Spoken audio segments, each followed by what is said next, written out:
Hello, everyone. Welcome to What in the World is Dyscalculia, the podcast that is all about the math learning disability. I'm Dr. Honora Wall, and I am your host for the podcast presented by EduCalc Learning. At educalclearning.com, we train teachers in dyscalculia and how to best support students who have the math learning disability. And we also have courses for students who would like to master math and overcome their specific learning disorders. You can also find information about dyscalculia and other types of neurodivergence at the Dyscalculia Training and Research Institute, thedtri.org. Lots of free stuff out there. Grab some PDFs, grab some fact sheets, share them with colleagues, teachers, family, and friends. Let's raise awareness of dyscalculia together. And today, in this episode, I want to talk about what might be an unpopular opinion, especially in these times of project-based learning and conceptual understanding and deepening the connection between math and our math students. So here's my unpopular opinion. I could care less if a student likes math or not. That's not my job. I'm not a marketing director for math. I'm not running a marketing campaign to convince people of math. That's not what I'm here for. I'm here to help people learn how to do it. I'm here to make sure they graduate high school. I'm here to make sure they get into and graduate college. I'm here to make sure they feel empowered to make financial decisions within their families and for themselves. And I'm here to make sure they are no longer held back by other people's misinterpretation of their capabilities. But if they like math, that's up to them. I have nothing to do with that. Those are personal opinions. And I think that's a really important part of this conversation. I'm about to present at a conference, and I love going to these conferences and talking to people about neurodivergence. But I was looking at some of the other sessions on the schedule. I like to attend as many sessions as possible. I consider myself a lifelong learner, and I want to know what people have to say about different topics. Sometimes I'll go to a session on something I know a lot about because I want to know what other people are saying. And sometimes I'll go to a session on something I have no idea what it's about, and it doesn't really relate to my work at all because it's still enriching and it's still interesting and it brings something to my day, and that's a great thing about these conferences. If you're an educator, get to as many of these as you can. They're never going to be a waste of time. But I did notice, and I've seen this trend for a while, that there are a lot of sessions on how to, make math come alive or use some real world examples to really engage your students, and how to build the understanding of the big one these days is why we divide fractions the way we do. And those are all fine. I'm not saying that we should not promote those. We should offer everything we possibly can to our students that could help.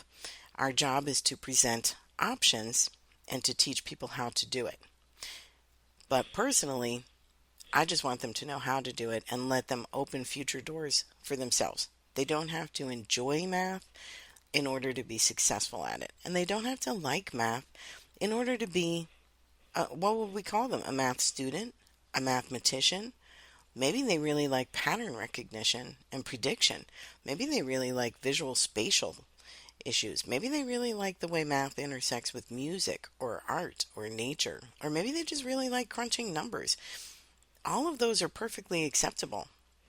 Even the people who don't like math at all, that is still perfectly acceptable. You're still allowed to be a successful human being. You're still allowed to make academic achievements. And you're still allowed to go into the career of your choice, not the ones that were offered to you as limited options because of not being able to succeed in a traditional math class. Your personal opinion is your personal opinion. And that could be about math or about anything else. And here's another reason why I say that. When I first shoveled snow, I was 49 years old. Grew up in the South, never had any interaction with snow. And in the beginning, I really did not like it. Then I bought a house in the extreme north and had a yard and a sidewalk to maintain, and I really had to shovel snow, and I learned more about how to do it effectively and properly. Now I really enjoy it. I like it a lot more than mowing the lawn, and I certainly like it more than dealing with the leaves in the fall. So I've grown to really enjoy shoveling snow. That was my choice and my opinion. Another story, when I first decided to cut out dairy from my diet, I did it for health reasons and because I knew it was going to get me health benefits that I wanted for myself. So I will eat the fake cheese. I'm never going to like the fake cheese. And you can sit me down and explain to me why non-dairy cheese is a better alternative, all the great things it's going to do for me, how great it is for the environment or for animals that don't have to be milked, anything that you want to say. Go right ahead.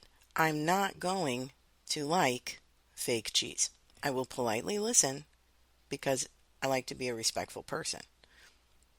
But that's my opinion.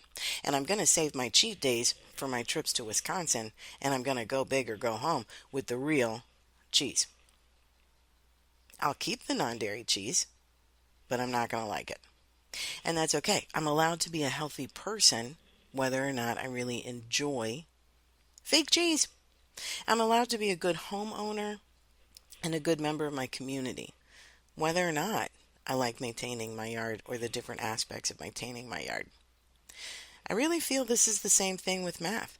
People are allowed to not like it. I didn't like it for a very long time. Now I really love it. And if I can show people that bridge, great. That's wonderful. If I can help them at least dislike it less, great. That's wonderful. If I can let them see how they can master it, or at least pass it, and maintain whatever personal opinion they have about math as a topic, that's great and wonderful too. My job is to give knowledge. It is not to sway public opinion or perception. And I think that we do a disservice when we try to force that love of something, whether it's math or reading or science or art or music or history or anything else. Swaying public opinion is not what we get paid to do. We get paid to make sure students have the exposure, the understanding, and the knowledge to maintain conversations, to recognize facts versus opinions, to explore the world they live in, and to master how to navigate this life successfully. None of that involves personal opinion. So, at the end of this quick podcast today, what if your students don't like math? Okay, so what? You can still be effective at your job and they can still be effective students. What if your school or district or state is really pushing project-based learning and conceptual understanding, or that's something that's very important to you? Great, fantastic, keep doing that. Also include the algorithms, the how you get it done, so that all students have the ability to succeed in your class regardless of their personal opinion in either direction about math. Let's take that emotional piece out of it, and I think we'll be happier as teachers too. We will get more out of a student who's successful regardless of their opinion. Their opinion is really none of our business. And I think that will also relieve some of the burnout. We do so many things as teachers to try to impart this love of things that we love. That's perfectly normal and natural, and that could be a great gift. It could be wonderful for students to say, oh, I really like this person's passion for this subject. Why do they like it so much? Let me learn some more about this. So it's a great door opener. But just don't close the door on the other people who might have a different opinion. How does this relate to dyscalculia? Well, a lot of students who have dyscalculia have years of negative experiences when it comes to math and math classes. And part of our job is going to be helping them overcome that using social emotional learning principles and best practices and learning a lot about psychology, internal motivation, and self-esteem, self-definition, and trauma response. Now, I'll save that for another podcast. Most of us are not cut out to be psychologists or psychiatrists, and we are not cut out to really help people through any kind of trauma or anxieties. I don't want you getting into that arena if it's not your skill set. You'll definitely do more damage than benefit. But understanding those principles and understanding how trauma and anxiety and negative experiences can impact a student's approach, point of view, and attitude in your class, that can be really helpful. And understanding the importance of creating positive, masterful experiences as a door opener, as a way to bring people into the math conversation. That's really helpful. And it's necessary if you're working with students who have dyscalculia, especially the older they get, because the more years of negative experiences they've had, we have to address that piece. Do we have to get them to become champions of math? No, I don't think that we do. But we can certainly help them get to a more positive place than the one they're in when we first start working with them. Definitely on the websites and in the podcast, I'll be doing some more talks about this piece. The importance of recognizing and dealing with the trauma that can come from math classes is real and valid. And the fear that a lot of people, especially adults, have about math, talking about math, being exposed as a person who can't do math, all the things that go along with that, very real and valid.